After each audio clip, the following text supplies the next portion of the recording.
Nagtayo na ng Rehabilitation Center ang Philippine National Police Region 3 sa Bataan.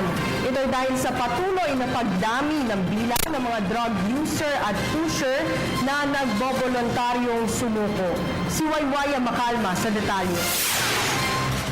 Dahil sa dami ng mga voluntaryong sumusuko ngayon ng mga drug users at pushers sa Region 3 ay isang rehabilitation center na ang itinayo ng Philippine National Police para sa kanila.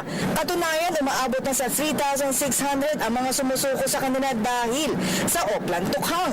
Sa buong Bataan lamang ay inabot sa 600 ang voluntaryong sumuko sa lokal na pamahalaan at pulis. Kaya naman tugon dito ng PNP ay ang pagkakaroon ng libreng rehab center para sa kanila nang sa gayon ay tuluyan na silang makapagbagong buhay.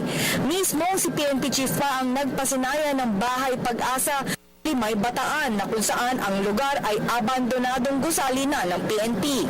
Naging policy ko na as the Regional Director of PRO3 na lahat ng provincial at city directors ay magkakaroon ng ganito sa kanya-kanyang provincial headquarters. It will run by of course, the PNP and some members of the conveners. And ito yung nakita namin na gusto namin ipatunayan na hindi lang ang police involved sa mga operations, sa mga bypass, sa mga pag-serve ng warrant, kundi gusto rin naming ma-reform yung mga naging biktima ng droga.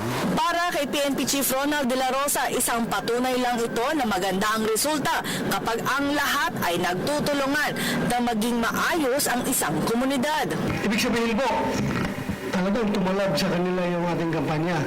And I would like to congratulate not only RBPRO3, kundi yung mga LGUs natin. Sila po yung ating talagang tagabanat sa baba. Lalong-lalo na po, hindi ko po na-emphasize kanina yung role ng mga barangay captain.